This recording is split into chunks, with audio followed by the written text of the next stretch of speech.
Hi, I'm Leigh with Aspire Advocacy, and today's talk is about following up on IEP goals. You've stressed for weeks, possibly months, about your child's IEP. You worked for hours, possibly days and weeks afterwards to get the right IEP, and now you can relax and presume that your child's team is following the IEP, right? I wish. I really do. In a good year, it actually can happen. There are some teachers who just sync with your child, things are going great, the rules get followed, your kid makes amazing progress, life is good. I remember maybe 2 of those in my child's life. Not trying to be negative, that was my experience. Your results may vary, and I hope they're more positive. However, and I know what I'm about to say is hard given how busy life is in the Silicon Valley, how hard we all work, commute, you've got relationships, children, a house, a job, life to manage. I get that it's overwhelming. I do have to say that if you're not tracking your child's IEP, you can't be confident that anybody else is with the same level of involvement and interest that you are.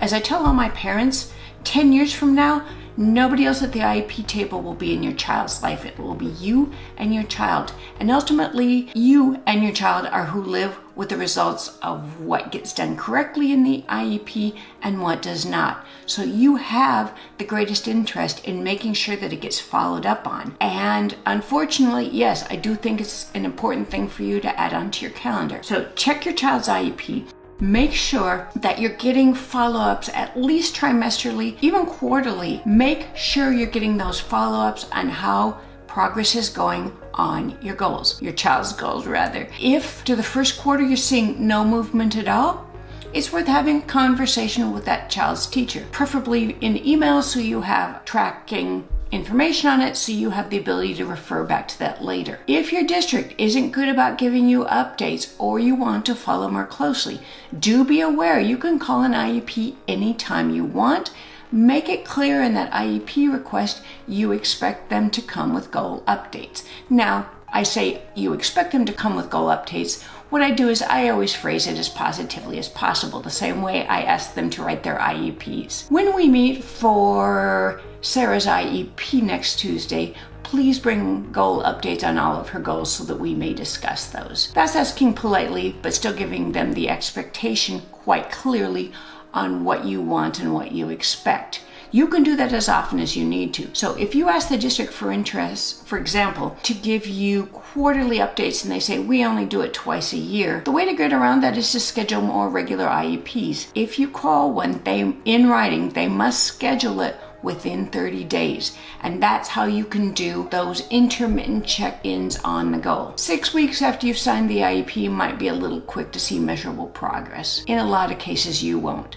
But after 3 months, if you're seeing no change, it might be time to look at changing the services. It may be time to look at changing the goal. If after 6 months, definitely. You don't want to keep doing what you've always been doing if it's not working. Checking on and thinking about your children's goals shouldn't be a daily process, but it should be at least in every 6 to 8 weeks, keeping an eye on progress and how it's going and getting those formal updates. Most districts do formal updates on IEP goals on a trimester basis. So you would expect to see it the first week of November, the first week of March, and right after school. Make sure you're looking at those, make sure you're getting them follow up in writing if for some reason you're not receiving them. And as I said, if your child is missing some particularly important pieces like being able to read or isn't making measurable progress in important basic skills like reading, writing, and arithmetic, then the trick of calling the more frequent IEP to get those updates